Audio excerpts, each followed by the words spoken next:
this may sound, it already sounds interesting to me, understanding exactly that, but where I find myself is, the words that I wrote down was, in wanting to go from a place of believing to a place of knowing.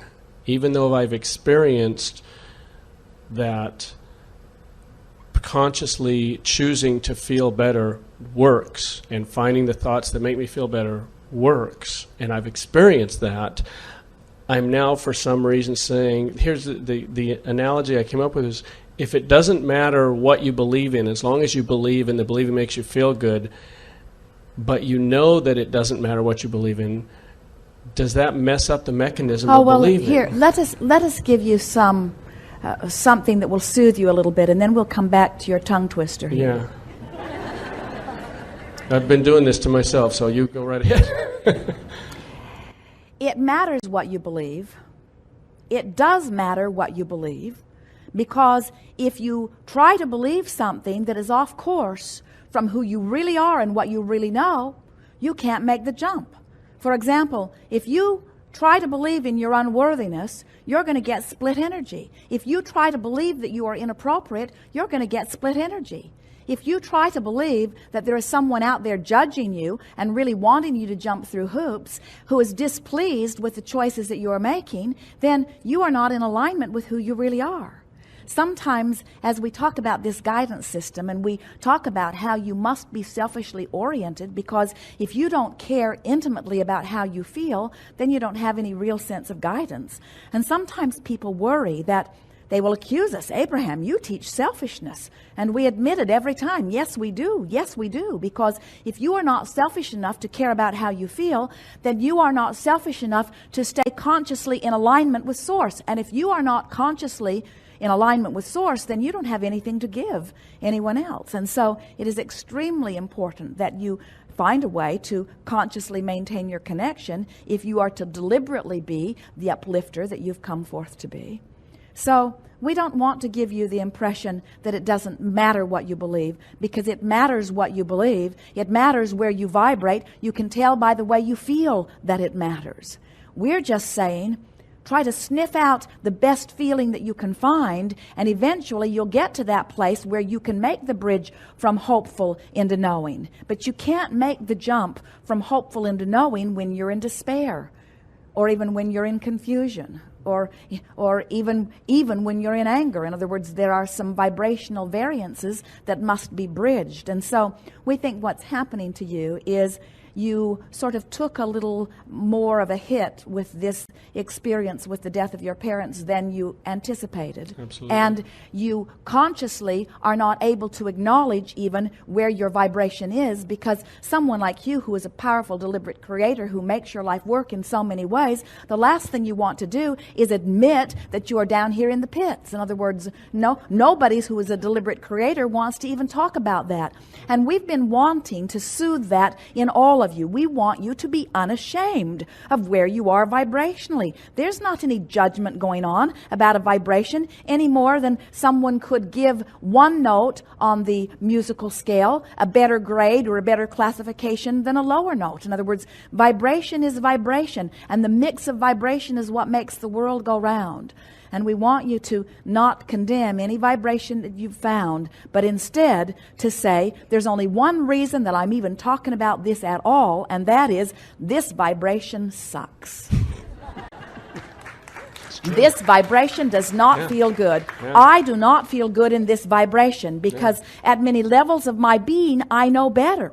At many levels of my being, I know better. I have felt better, and I don't want to feel like this. And so when you start making it a feeling thing rather than a thinking thing, and a feeling thing rather than a judging of what my thoughts are thing, when it's just, this feels better, and that's why we approach the idea of the art of allowing from the standpoint of reaching for the relief of the release of resistance. It's helpful to acknowledge that time helps that. And we don't want you to feel any discomfort whatsoever that you were more intimately tied to the vibration of your parents in their view of you. In other words, it can be a wonderful thing to have someone who loves you, who thinks about you all of the time, and your parents were that way. In other words, when someone really adores you and thinks about you, Jerry and Esther find that very often as a result of nice people like you. They can feel the attention that you send their way. In other words, you can feel the stream of well-being that is projected from physical consciousness. It is soothing. It's lovely to be adored. It's just not a good idea to care about being adored by anyone who is physically focused. And I don't think it was the adoring as much as what the hit did was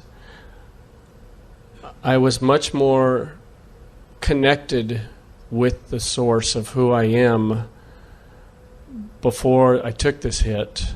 Not necessarily through them, but I now find myself not only disconnected, but more desiring of ever, not only of the connection, but of some sort of a tangible way. It's like Jerry and Esther are saying that there's no way they can physically prove Abraham, and yet I want to have something other than just feeling good that lets me know that my feeling good is my connection to source. Too bad. And yet... Because that's it. In other words, and that's the thing that is so interesting to us about our physical friends.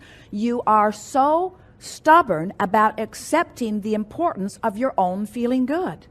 You are the epitome of, you've worked so hard to not be that selfish. In other words, you care more about almost what everybody else thinks, most of you, than you do about how you feel about what you think. And yet your guidance system is all tied to you feeling and you caring about how you feel, you see. So... well, and I'm not discounting that, but is it not possible for others, not necessarily to bring Abraham forth to speak through us, but to have some sort of a sensation of our connection with our non-physical greater self? Absolutely, but you got to feel good before that happens. Okay. That's So the that's thing. In other words, and so what you're saying is, But all I the don't time- feel good, and I would like evidence of my connection.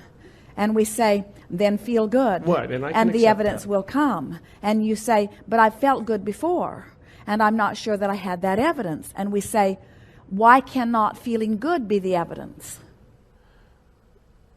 Well, okay, it can be, and it has been, but I guess what I'm trying to say is that That's the main event. How you feel is everything. The excuses you use to feel good are inconsequential. Right. The fact that you do feel good is everything, you see.